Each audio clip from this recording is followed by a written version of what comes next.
안녕하세요. 파리의 책방에 오신 것을 환영합니다. 숨막히는 찜통 같은 더위도 물러나고요. 이제 아침 저녁으로 신선한 바람이 불어서 우리의 마음을 시원하게 정화시켜주는 것 같습니다. 바람이 분다, 살아야겠다라는 말을 남긴 프랑스 시인 폴 발레리의 말이 생각나는 계절입니다. 제가 오늘 준비한 책은요, 우리에게 잘 알려진 류시와 시인의 산문집 내가 생각한 인생이 아니야 수호 소재 도서입니다. 30만 명의 독자가 읽고 5개국에서 번역된 새는 날아가면서 뒤돌아보지 않는다. 좋은지 나쁜지 누가 아는가에 이은 신작 산문집으로 여행자로 살아가면서 깨달은 것들이 다채로운 이야기 속에 담겨져 있습니다. 특히 작가의 글 속에는 곳곳에 저자의 철학과 인생관을 뒷받침해주는 유명한 사상가나 예술가들의 일화가 많이 담겨져 있는데요. 바로 이러한 요소들이 책의 설득력을 높여주고 독자로 하여금 읽는 재미에 빠져들게 하는 것 같습니다. 아주 쉽게 읽히면서도 마음에 커다란 울림을 선사하는 바로 그런 책 같아요. 영화나 문학, 기타 예술 분야에 있어서 개인적으로 제가 가장 중요시하는 명작의 조건이기도 한데요. 바로 그러한 요소들 때문인지 그의 글에는 가벼움과 깊이가 동시에 존재한다는 평을 듣는 것 같습니다. 백문이 불여일견이라고 본격적으로 이야기 속으로 들어가 보시기 전에 구독과 좋아요로 마음을 전해주시는 거 잊지 마시고요. 이야기마다 챕터 구분을 해놓았으니까 들으시다가 더 관심 가는 챕터로 이동이 가능하시다는 점 기억해 주셨으면 합니다. 자, 그럼 책 속으로 들어가 보실까요? 플랜 A는 나의 계획, 플랜 B는 신의 계획. 작가이며 동기부여 강사인 마이클 싱어는 재미있는 상상을 해볼 것을 제안한다. 그것을 내 식으로 바꾸면 이렇다. 우리는 이 세상을 정글로 묘사하지만 신은 인간이 지구 행성에서의 삶을 경험하라고 모든 것을 창조했다. 그래서 어느 날 지상에 내려와 처음 만난 인간에게 묻는다. 내가 창조한 아름다운 곳에서 행복하게 잘 살고 있는가? 오, 당신이 세상을 만든 그 신이군요. 행복하냐고요? 어떻게 내 인생을 이렇게 엉망으로 만들 수 있죠? 왜 그러지? 무슨 문제가 있는가? 몰라서 묻나요? 최악이에요. 경험을 통해 배움을 얻으려는 등 아무리 좋은 말을 늘어놓아도 나와는 상관없는 일이에요. 화를 가라앉히고 무슨 일인지 설명해보게. 나는 음악가 집안에서 태어났어요. 나의 부모님 둘 다 음악 교사였어요. 나는 비올라를 배웠고 뛰어난 실력을 인정받아 교향악단의 수석 비올라 연주자로 활동했어요. 그런데 유럽 순회 연주 중에 값비싼 비올라를 도둑 맞았어요. 보험에 들어놓지도 않았는데 말이에요. 그때 내 나이가 34살이었어요. 내 경력이 한순간에 무너졌어요. 나는 자신감을 잃고 비올라 연주를 그만두었어요. 삶이 조각나고 음악계는 나를 잊어버렸어요. 신은 미안한 마음이 들어 위로의 말을 건네지만 그 사람의 분노와 원망에 찬 불평을 가라앉히기에는 역부족이다. 그런데 만약 동일한 사람이 이렇게 말한다면 신이 묻는다. 행복하게 잘 살고 있는가? 오, 당신이 세상을 창조한 바로 그분이시군요. 그렇잖아도 당신을 만나면 감사하다고 말하고 싶었어요. 무슨 좋은 일이 있었는가? 나는 음악가 집안에서 태어났고 부모님은 음악교사였어요. 나는 34살에 교향악단의 수석 비올라 연주자로 활동했어요. 그런데 유럽 순회 공연 중에 비올라를 도둑 맞았지 뭐예요. 보험에 들어놓지도 않았는데. 그래서 비올라 연주를 그만두고 어릴 때부터 하고 싶었던 성악으로 전공을 바꿨어요. 나에게 남은 유일한 악기인 목소리로 음악을 하기 시작했어요. 비올라 대신 내 내면의 악기에 혼신을 바쳐 나에게 주어진 소명대로 메조소프라노가 되었어요. 그리고 오페라 아쇼카 왕의 꿈에 출연하면서 그 오페라를 작곡한 남자와 결혼했어요. 그는 나를 위해 릴케 시에 붙인 노래들과 네르다 시에 붙인 노래들을 작곡해 주었어요. 온 세상이 내 노래를 들으며 행복해하고 있어요. 이 모든 일이 당신의 마법 덕분이에요. 신이 반가워하며 말한다. 오, 그대가 유명한 메조소프라노 성악가 로레인 헌트 리버슨이군. 그래미상 클래식 부분에서 최우수 성악상을 받았지. 그대의 노래는 성대가 아닌 가슴을 통해 나온다는 걸 나도 느꼈네. 그대가 노래한 바흐의 칸타타, 나는 만족하나이다도 물론 좋지만 한 리사이틀에서 그대는 앵콜곡으로 영화 바그다드 카페에 나오는 당신을 부르고 있어요를 불렀지. 나는 당신을 부르고 있어요. 나는 당신이 내 목소리를 듣고 있는 걸 알아요. 라는 가사가 나를 감동시켰지. 만약 당신이라면 두 사람 중 누구와 함께 하고 싶겠는가? 신이 개입하는 약간의 마법과 함께 삶을 극적으로 바꾸는 사람을 더 가까이 하지 않겠는가? 물론 신은 어느 한쪽을 편애함 없이 둘 다를 사랑으로 품어줄 것이지만 신이 또 한 사람을 만나서 묻는다. 이곳에서의 삶이 즐거운가? 여성은 눈물을 흘리며 화를 낸다. 어떻게 그런 질문을 할 수 있죠? 나는 직업을 가졌지만 삶을 즐기거나 웃을 일이 거의 없었어요. 유일하게 믿을 수 있는 남편에게 전적으로 의존했어요. 남편이 모든 경제적 결정을 내리고 내가 갈 수 있는 곳과 갈 수 없는 곳을 정했어요. 내가 운전을 할 수 없다고 여겨 운전면허증을 따는 일도 허락하지 않았어요. 신이 묻는다. 그래서 끝까지 그렇게 살았단 말인가? 당신이 다 알지 않나요? 40살 되던 해 나는 암 진단을 받았어요. 병원에서 몇 주 보내고 집에 잠시 왔다가 다시 입원하곤 했어요. 그동안 내 남편은 다른 여자를 만났고 저축한 돈을 모두 그녀를 위해 썼어요. 내 삶과 아이들의 삶까지 엉망이 되었어요. 신과 인간에게 완전히 버림받고 팍팍하게 살아가고 있는 나에게 어떻게 삶이 즐거우냐고 물을 수 있죠? 신은 연민의 손길로 그녀의 등을 토닥여준다. 그런데 만약 똑같은 사람이 이렇게 말한다면?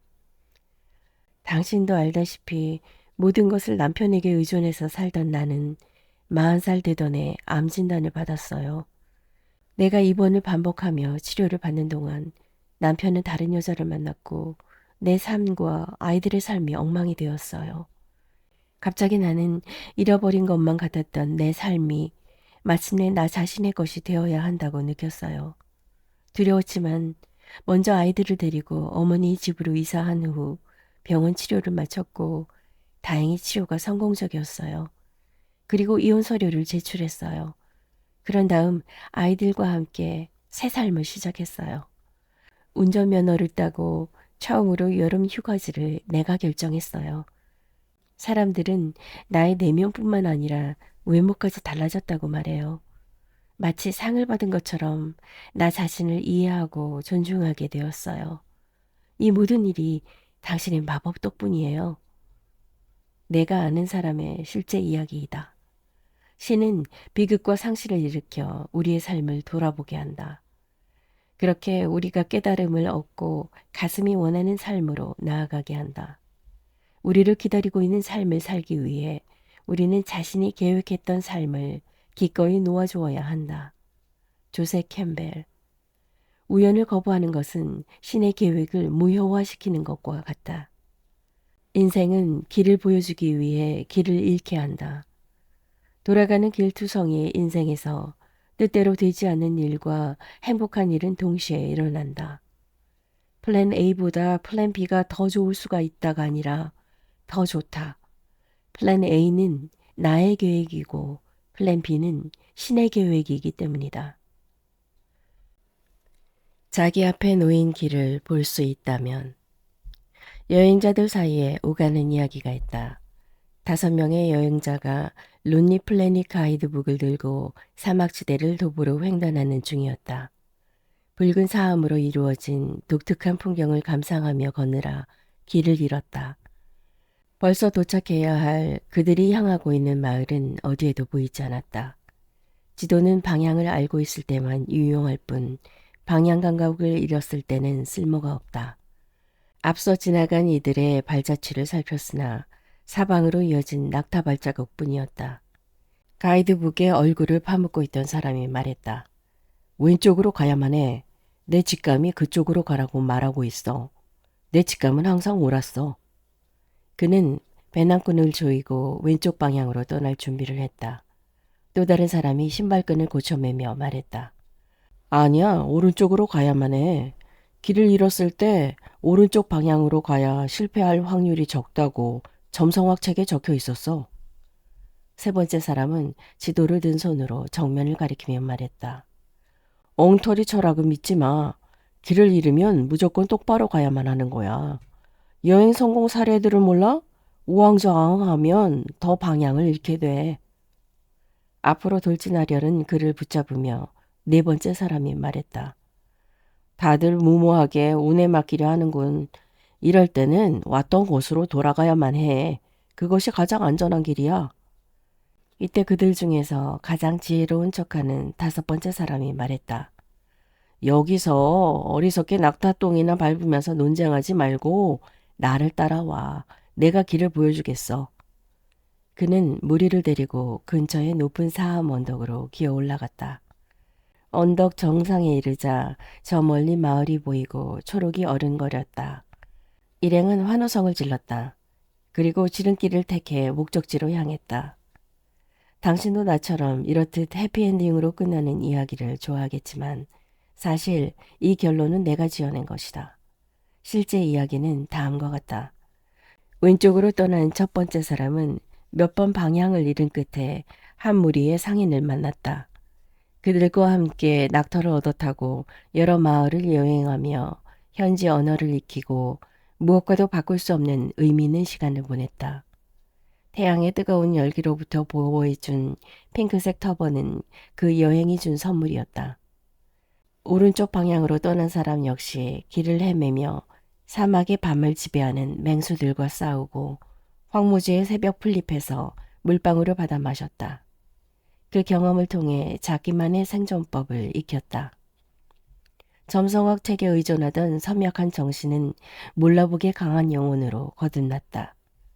그리고 여행 도중에 정신적으로 교감할 수 있는 평생의 동반자를 만났다. 적진을 향해 돌파하듯 정면으로 나간 사람도 자신의 예상과 달리 먼 길을 돌아가야만 했다.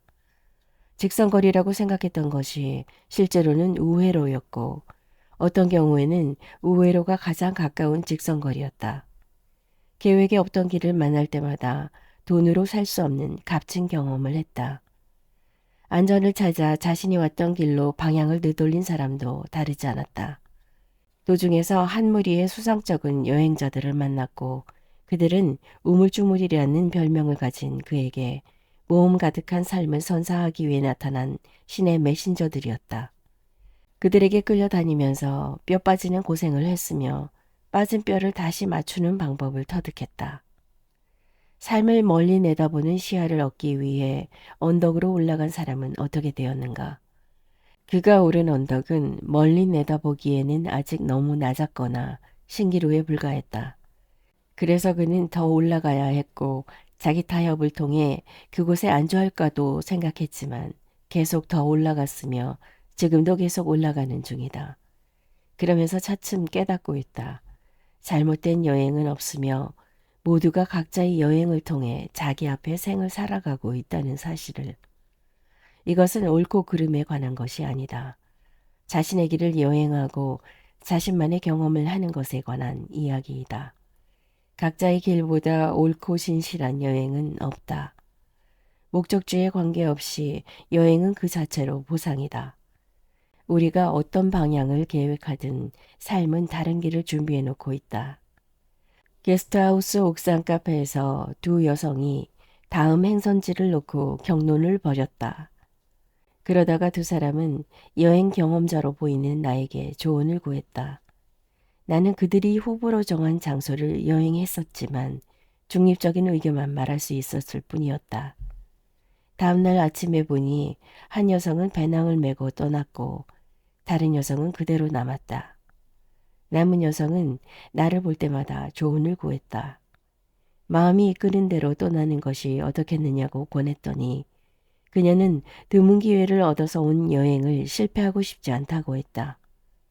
누구나 그렇듯 인생에 남는 여행이 그녀의 목표였다. 나는 새로 낼 책 원고를 마무리하느라 그 장소에 오래 머물러야만 했는데 어느 날 그녀의 친구가 돌아왔다. 떠날 때와 몰라보게 달라져 있었다. 외모와 옷차림도 그러했지만 무엇보다 그녀가 발산하는 에너지가 히말라야 산중에서 나부끼는 오색 타르초처럼 싱그럽고 자유로웠다. 그녀가 네팔에 갔을 때는 지진이 일어나 건물들뿐만 아니라 자신의 삶 자체가 흔들리는 경험도 했다. 더 멀리 갈수록 더 많이 본다는 것을 그녀는 깨달았다. 아무도 세월이 더 지나면 사람들은 그녀에 대해 이 사람이 봐온 세상은 터무니없이 넓다라고 느낄 것이다. 스스로 가두지만 않으면 인간 존재는 그렇게 끝없이 확장될 수 있다. 나는 곧 그 도시를 떠났기 때문에 그 후 두 사람이 어떤 여행을 펼쳐나갔는지 알지 못한다. 낯선 여행을 주저하던 여성도 잘못된 여행은 없다는 것을 깨닫고 배낭끈을 단단히 여미고 떠났을 것이다. 훗날 자신의 여행을 뒤돌아볼 때 망설이며 시간을 보냈기를 바라는 사람은 없다. 여행이 불완전한 자유라 불리우는 이유는 여행은 실패의 연속이지만 그 길들이 우리를 만들어 나가기 때문이다. 실패를 포함하지 않는다면 여행이 아니다. 살아있는 동안 우리는 계속해서 사는 법을 배우고 여행에 나가면서 여행하는 법을 배운다. 이상한 나라에 도착하기 전에 앨리스는 토끼굴 속으로 추락해야 한다. 생각과의 싸움으로 보내기에는 삶은 너무 짧다. 걱정은 상상력을 잘못 사용하는 것이다. 마음보다 가볍게 여행해야 한다. 마음의 무거움이 자신을 짓누르지 않도록. 사람마다 다른 문제지를 가지고 있다는 것을 깨닫지 못하고 다른 사람들을 따라하기 때문에 우리는 그 시험에 실패한다. 시인 데이비드 화이트는 말한다. 자기 앞에 놓인 길을 볼 수 있다면 그 길은 자신의 길이 아닐 가능성이 크다. 아마도 자신의 길로 여긴 타인의 길일 것이다. 자신의 길은 한 걸음씩 내디디면서 알아가야 한다. 영혼은 그 여행 자체를 좋아한다. 다음 이야기. 바닷가재는 27번 허물을 벗는다. 젊은 날에 한 달을 다 바쳐 읽은 신화 인류학자 제임스 프레이저의 명저 황금가지에는 남태평양 바누아투 군도에 사는 멜라네시아인들의 신화가 재력되어 있다. 태초의 신은 인간을 죽지 않는 존재로 창조했다. 불사의 비결은 이것이었다. 나이가 들고 노쇠해지면 인간은 정기적으로 낡은 몸을 허물처럼 벗고 젊은이로 거듭났다. 노파가 된 한 여인이 늙은 몸을 벗으러 과거에도 여러 번 그랬듯이 숲의 강으로 갔다. 일설에 의하면 그녀는 모계사회 부족의 족장 울타마람마였다. 그 이름은 세상의 허물을 벗기는 자라는 뜻이다. 그녀는 강으로 걸어 들어가 몸의 허물을 벗었다. 그리고 그 허물이 물에 떠내려가다가 하류에 떠있는 나뭇가지에 걸리는 것을 지켜보았다. 그녀가 젊음을 되찾은 모습으로 돌아오자 집에 있던 딸이 그녀를 알아보지 못했다. 딸은 아름다운 젊은 여성을 낯선 이방인 보듯 쳐다보며 물었다. 당신은 누구예요? 자신이 엄마라고 말하자 딸은 놀라 달아나며 소리쳤다. 아니야. 당신은 나의 엄마가 아니야. 나의 엄마는 그런 모습이 아니야. 아무리 이해시키려고 해도 소용없었다. 자신보다 젊어 보이는 엄마의 얼굴과 피부에 처녀인 딸은 울면서 화를 내고 괴로워했다. 결국 딸을 안심시키기 위해 울타마라마는 강으로 돌아가서 나뭇가지에 걸린 자신의 쭈글쭈글한 허물을 건져 다시 뒤집었었다. 그녀가 늙은 모습을 되찾아 돌아오자 딸은 크게 안도하며 엄마, 우리 엄마 하면서 그녀를 받아들였다. 그 후 인간은 허물 벗기를 중단하게 되었고 그때부터 불사의 능력을 잃고 시한부 인생을 살게 되었다고 신화는 말한다. 프레이저의 설명에 따르면 초기 인류는 허물 벗기가 불멸을 준다고 믿었다. 호주 북부의 파푸아뉴기니 섬과 솔로몬 제도의 부족들, 북부 보르네오 섬의 두순족, 그리고 동아프리카의 부족들도 비슷한 내용의 신화를 가지고 있다. 그들의 이야기 속에서 신은 세상을 창조하는 일을 마친 후 이렇게 선언한다. 허물을 벗어던진 자는 누구든 죽지 않으리라. 신화는 놀랍도록 종종 우리 자신의 이야기이다. 신화 속 사건들은 단순한 상상이 아니라 인간 존재가 처한 조건에 대한 은유이다. 일상의 삶이 너무 안전하거나 자신을 구속할 때 신화 속 영웅은 낡은 자아를 벗어던지고 새로운 자아를 찾아 나선다. 그때 그에게 주어지는 보상은 영원한 생명이다. 우리가 탈피해야 하는 허물은 무엇인가? 굳어진 생활 습관, 고정관념, 익숙한 방식, 믿음 등이다. 이 허물들은 주기적으로 벗지 않으면 단단한 껍질로 굳어져 성장을 가로막는다. 허물 벗기에는 고통이 따른다. 역설적이게도 우리의 변화를 가장 두려워하는 이는 가까운 이들이다. 그들은 우리가 허물을 벗어던지고 나타나면 우리의 새로운 자아를 알아차리지 못할 뿐만 아니라 그것을 받아들이기를 거부한다. 그리고 이전의 모습으로 돌아오라고 충고한다. 만약 당신이 누군가의 아내이고 엄마라면 당신이 새로운 존재로 거듭났을 때 남편과 아이는 그것이 당신 본래의 모습이 아니라고 소리치며 주장할 것이다. 아이는 자신에게 익숙한 모습으로 돌아와 달라고 울며 애원한다. 만약 당신이 누군가의 자식이라면 부모는 허물벗기 같은 허황된 소리는 집어치우고 당신이 안정된 자리를 지키기를 원할 것이다. 당신을 심리 상담사로 데려갈지도 모른다. 그들을 기쁘게 하고 갈등을 피하기 위해 당신은 벗었던 허물을 다시 뒤집어 쓰고 과거의 모습으로 돌아갈 것이고 그들은 박수치며 환영할 것이다. 하지만 한번 벗었던 허물은 쭈글쭈글해져서 딱 맞지 않는다. 팔 길이와 다리 길이가 맞지 않는 몸으로 당신은 살아가게 된다. 프레이저조차도 노파가 신이 준 불멸을 포기하고 딸을 위해 늙은 허물을 다시 뒤집어 쓰자 얼마나 큰 희생인가 하고 탄식한다. 고아나 다름없던 한 여성은 학교 졸업 후 온갖 직업을 전전하다가 정신의 갑갑함을 느끼고 새 삶을 시도하기로 결심했다. 자신이 가진 물건들, 아끼던 옷과 책까지 팔아 여비를 마련해 내가 소개한 인도의 명상센터로 떠났다. 모두가 무모하다고 말렸지만 과거를 벗어던지고 미지의 길을 선택했으며 몇 년이 지난 지금 요가 강사를 하며 여행을 이어가고 있다. 내가 아는 한 그녀의 여정은 모퉁이마다에서 허물 벗는 과정이었다. 그리고 그때마다 영혼이 재탄생하는 것을 느꼈다. 영원히 산다는 것은 매 단계마다에서 새롭게 산다는 형이상학적인 표현이다.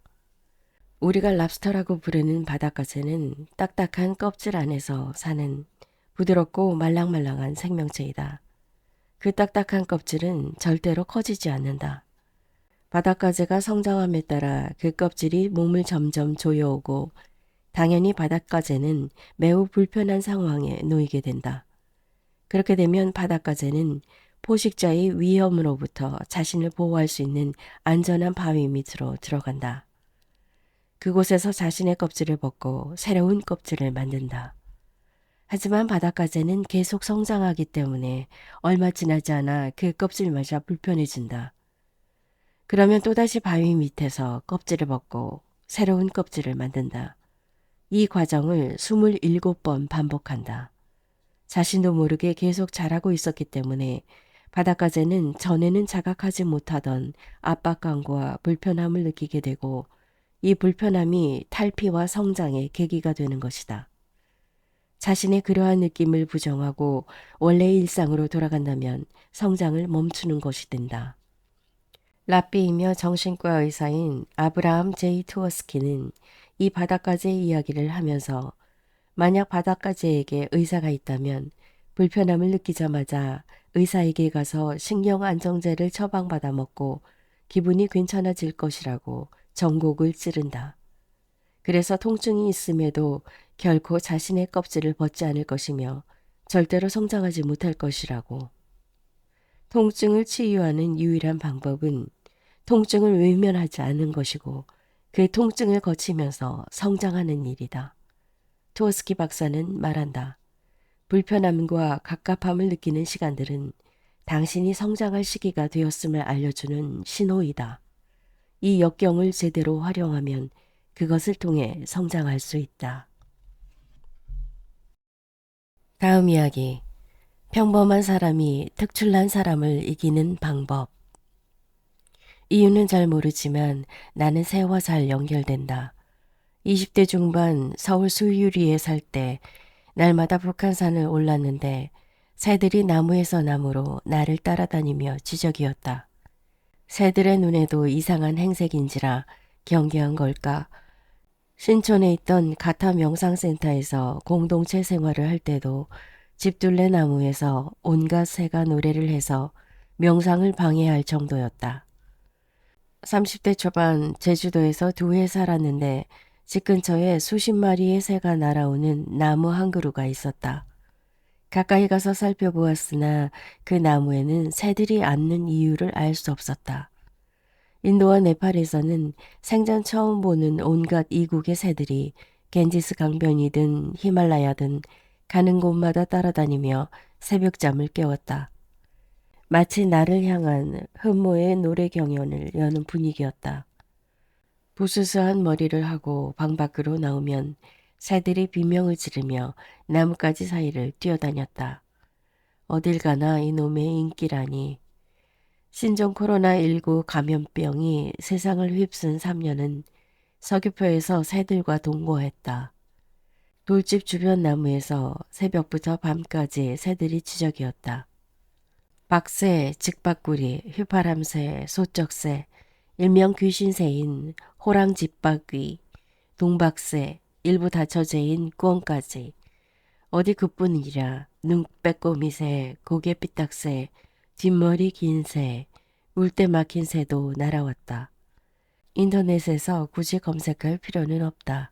내가 지어준 이름들이니까. 그래서 어느 날 새를 그리기로 마음먹었다. 그림 도구와 스케치북을 장만하고 1년 후 그림 전시를 할 계획까지 세웠다.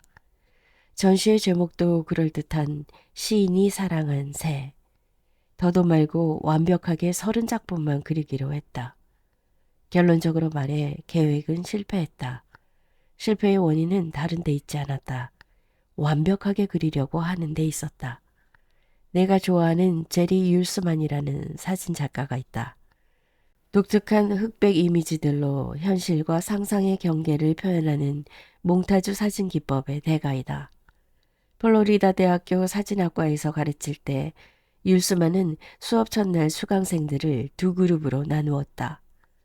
그는 강의실이 가운데 통로를 기준으로 왼쪽에 앉은 학생들은 한 학기 동안 사진에 양의 초점을 맞춰야 한다고 말했다. 제출하는 사진에 질 같은 건 보지 않을 것이다. 오로지 촬영한 작품의 양으로만 성적이 매겨질 것이다. 100장을 낸 학생은 A, 90장을 낸 학생은 B, 80장의 사진을 제출한 학생은 C를 받을 것이다. 좋은 성적을 받고 싶으면 사진의 질 같은 건 따지지 말고 촬영하는 양을 최대한 늘려야 했다. 반면에 강의실 오른쪽에 앉은 학생들은 사진의 질에 초점을 맞춰야 한다고 그는 말했다. 이 그룹은 촬영한 작품의 우수성을 기준으로 성적을 매길 것이기 때문에 한 학기 동안 단 한 장의 사진만 제출해도 된다. 하지만 A를 받으려면 완벽에 가까운 작품이어야만 했다. 학기가 끝났을 때 율스만은 최고의 사진들이 모두 양에 치중한 그룹에서 나온 것을 알고 놀랐다. 이 그룹의 학생들은 한 학기 동안 수많은 사진을 찍고 구도와 조명을 실험하고 암실에서 다양한 방법을 시도하고 실수를 통해 배우느라 바빴다. 수백 장의 사진을 만드는 그 과정에서 기술을 연마했다. 실패의 경험들이 모여 재능이 되었다. 반면에 사진의 질에 초점을 둔 그룹은 완벽함에 대해 고민하고 상상하면서 둘러앉아 있었다. 결국 검증되지 않은 이론과 평범한 사진 한 장 외에는 자신들의 노력과 재능에 대해 보여줄 게 없었다. 행동의 횟수가 행동의 질을 좌우한다는 것이다. 완벽해야 한다는 생각이 오히려 완벽함의 적이라고 해야 할까. 새를 매일 얼마나 많이 그렸느냐가 새 그림의 깊이를 말해준다. 글을 쓸 때 벽에 부딪히는 단 한 가지 이유는 뛰어난 글을 쓰려고 하기 때문이다. 글을 쓰지 못해서가 아니라 잘 쓰지 못한다고 절망하기 때문에 많은 이들이 글쓰기를 포기한다. 창조는 길고 긴 반복의 결과이다. 춤추는 무희들의 순간적인 포즈를 잘 포착해 그린 화가 드가가 있다.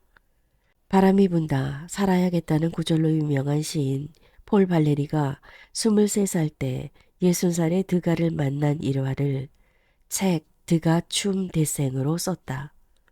어느 날 발레리는 드가와 함께 루브르 미술관에 큰 화랑에 걸린 그림들을 관람하고 있었다. 두 사람은 거대한 삼나무 길을 그린 앙리 루소의 그림 앞에 멈춰섰다. 그 그림을 보며 발레리가 말했다. 대단하네요.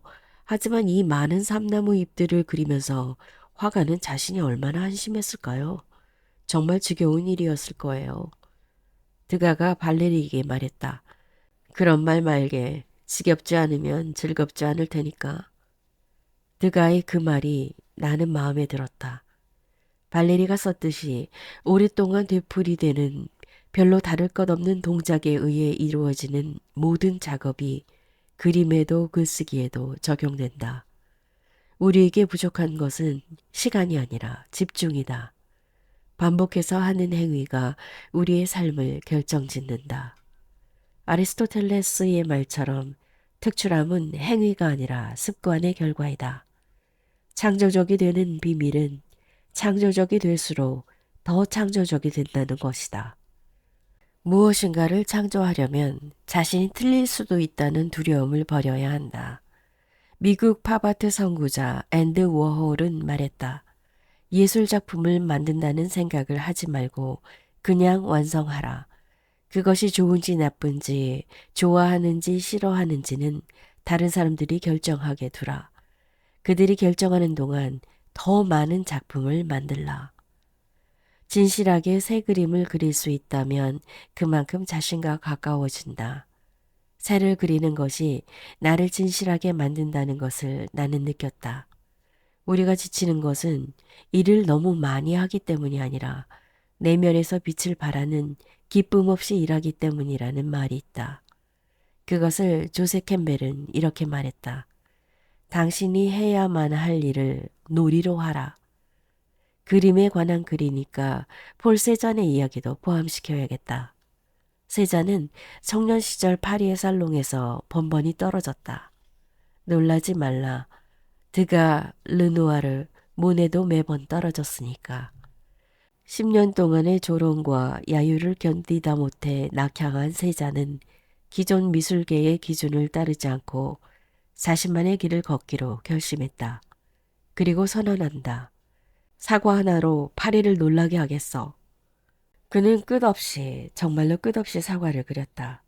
앞에 놓고 그리고 뒤에 놓고 그리고 높은 곳에 놓고 그리고 낮은 곳에 내려놓고 그리고 나란히 놓고도 그리고 바구니에 포개 놓고도 그렸다.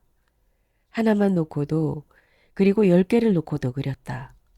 사과가 썩을 때까지 그렸다. 그렇게 해서 세 잔의 사과는 세계 3대 사과 중 하나가 되었다. 나머지 2개가 무엇인지는 유추해보기 바란다. 일상의 순간에 예술적 생명감을 불어넣은 사진작가 앙리 까르티에 브레송은 유명한 말을 남겼다.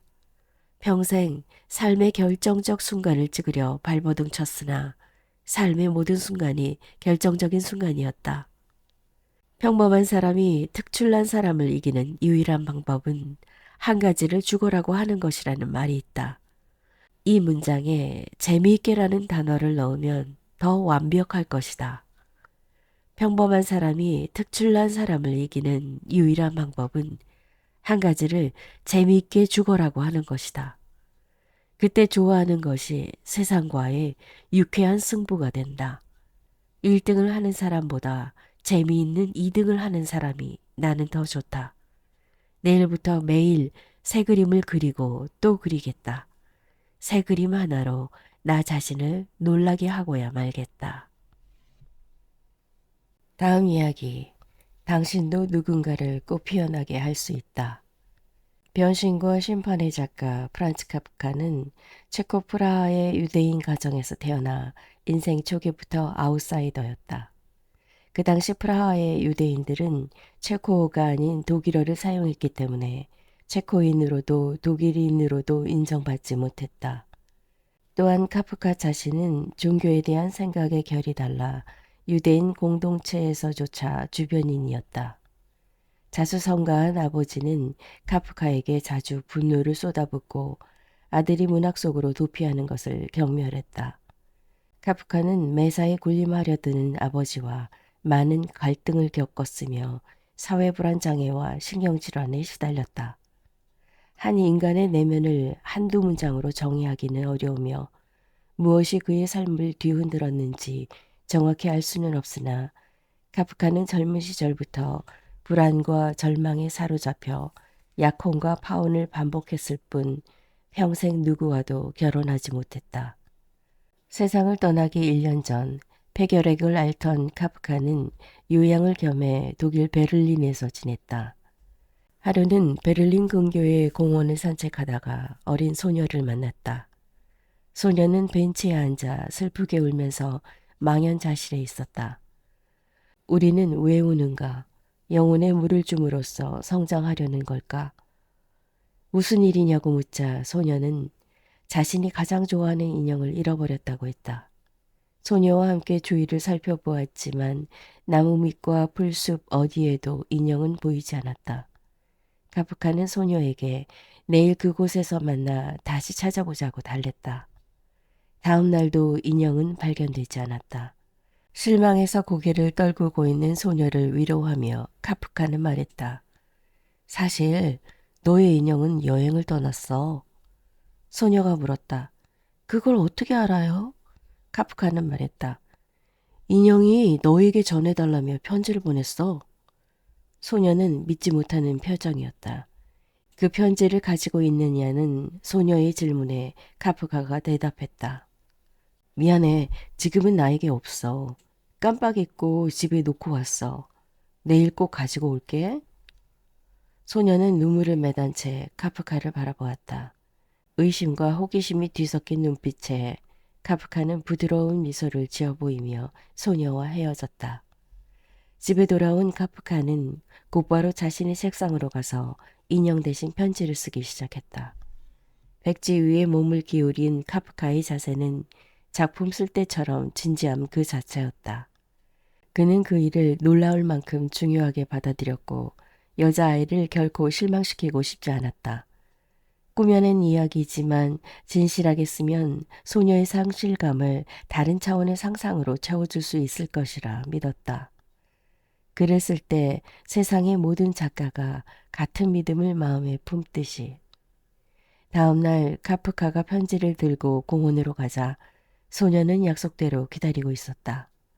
하지만 소녀는 아직 글을 읽을 줄 몰랐기 때문에 카프카가 그 인형의 편지를 큰 소리로 읽어주었다. 인형은 자신이 왜 사라졌는지 소녀에게 이유를 말했다. 울지 마.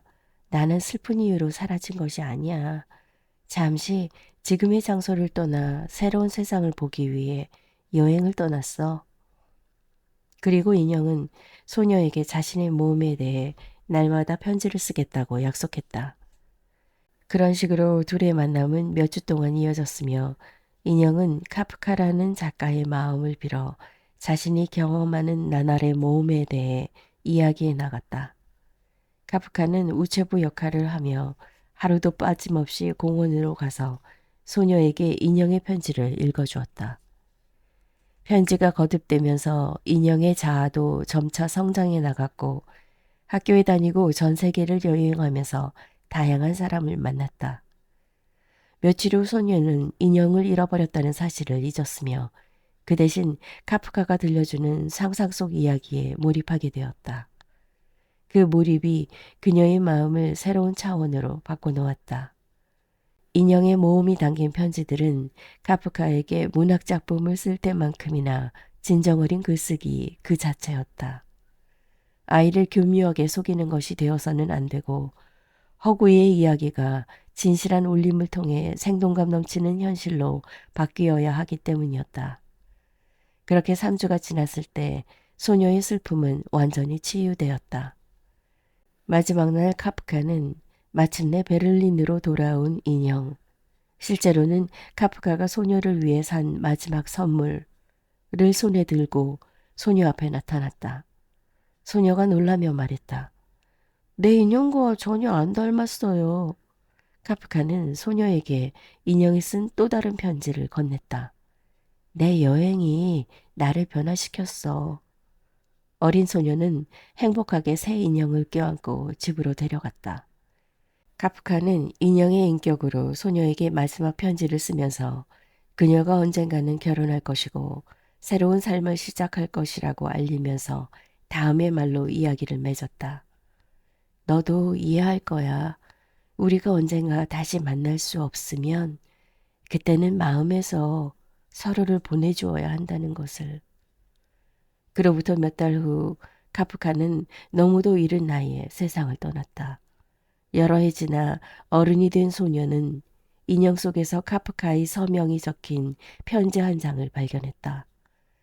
내가 사랑하는 것은 모두 언젠가는 사라져버릴지도 몰라. 하지만 그것들은 반드시 다른 형태의 사랑으로 돌아올 거야.